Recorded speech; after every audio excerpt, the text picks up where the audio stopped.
Anies memainkan politik identitas melalui ganti nama jalan.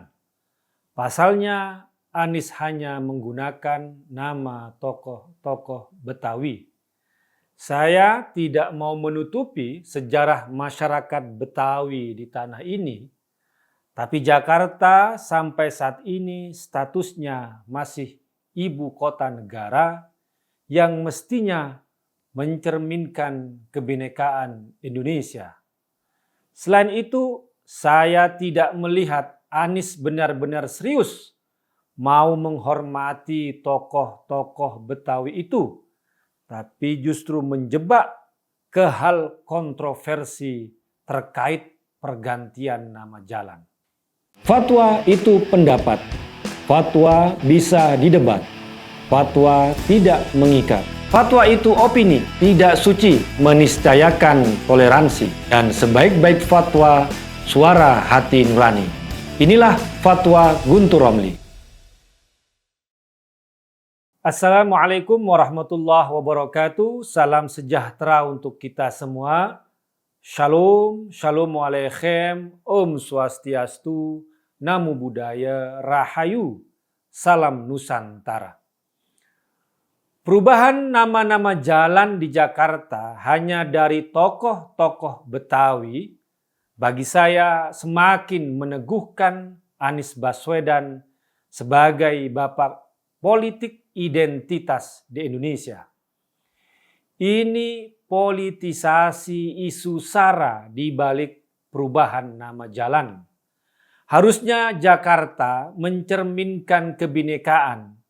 Ini ibu kota negara. Jangan diidentikan hanya dengan satu suku saja. Kalau benar Anies Baswedan peduli pada tokoh-tokoh Betawi, kenapa yang diubah hanya nama jalan-jalan kecil yang padat pemukiman sehingga menyusahkan warga di sana dengan harus mengganti segala macam dokumen? Kenapa Anies tidak mengubah nama Jakarta International Stadium, JIS, menjadi misalnya Muhammad Husni MH Tamrin Stadion?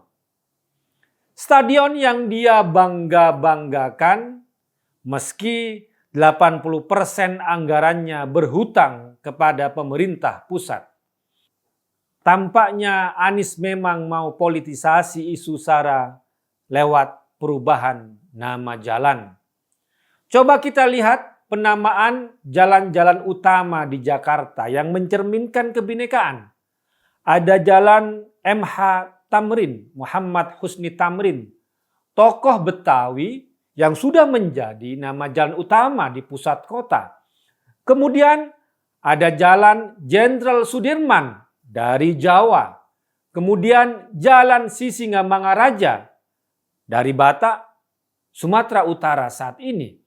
Kemudian ada jalan Panglima Polim, tokoh dari Aceh. Kemudian disambung dengan jalan Fatmawati, istri dari Bung Karno, pahlawan nasional, Melayu Bengkulu. Ini contoh penamaan jalan-jalan yang jangan hanya mengambil dari satu suku saja. Kecuali Anies memang sengaja mau politisasi isu SARA. Apakah Anies benar-benar peduli dengan tokoh-tokoh Betawi itu? Saya tidak yakin. Kalau politisasi isu ini untuk menutupi kegagalan dia menguasai, mengurus Jakarta sih iya. Nggak usah ubah 22 nama jalan yang bikin susah warga. Cukup misalnya ganti nama JIS dengan MH Tamrin Stadion atau Pitung Stadion, tentunya gaung itu akan lebih besar. Apalagi ada nama jalan yang diganti Anies justru memiliki sejarah kerukunan masyarakat Betawi. Seperti yang disampaikan oleh sejarawan J.J. Rizal yang menyayangkan pergantian nama Jalan Warung Buncit menjadi Jalan Hajjah Tuti Alawiyah. Menurutnya, nama warung buncit sebenarnya menggambarkan rasa toleransi dan inklusivitas dari masyarakat Betawi. Dahulu pada akhir abad 19, kata Rizal, di kawasan pemukiman orang Betawi tersebut terdapat sebuah warung milik seorang Tionghoa bernama Tan Buncit dengan ejaan lama Buncit. Tan Buncit dikenal sebagai sosok dermawan dan suka membaur dengan warga sekitar tanpa membedakan ras dan agama. Karena kedermawannya, namanya oleh warga sekitar ditetapkan sebagai nama kawasan mereka. Rizal mengaku pergantian nama Jalan Warung Buncit justru sangat disayangkan. Lantaran menurutnya bukan ia tidak mau menghormati nama Tuti Alawiyah, namun nama Warung Buncit sendiri memiliki nilai sejarah dan contoh penting bagi masyarakat tentang toleransi. Tuti Alawiyah adalah tokoh perempuan Betawi yang hebat. Mengapa Anies tidak membangun sebuah Islamic Center atau pusat pendidikan Islam, kemudian menggunakan nama beliau? Kenapa harus membawa-bawa nama beliau kepada kontroversi perubahan nama jalan?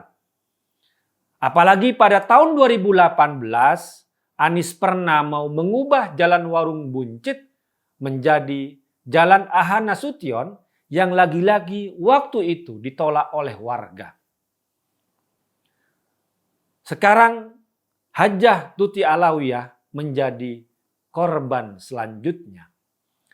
Demikian pula nama lain seperti Mpok Nori dan Haji Bokir yang layaknya disematkan untuk bangunan atau pusat kebudayaan Betawi karena keduanya tokoh peran Betawi. Anies ini tidak mampu membangun suatu hal yang baru yang bisa diabadikan dengan nama tokoh yang dia kehendaki, tapi dia cuma bisa ganti nama jalan saja. Tidak seperti Jokowi atau Ahok yang membangun masjid di balai kota, kemudian diberi nama Masjid Fatahillah. Dan Masjid Kiai Haji Hasyim Asy'ari yang merupakan pendiri NU yang merupakan Masjid Raya Jakarta yang dibangun oleh Jokowi dan Ahok. Ahok sendiri sebenarnya punya impian ingin membangun sebuah masjid besar lagi dengan menggunakan nama Kiai Haji Ahmad Dahlan sebagai pendiri Muhammadiyah di Jakarta.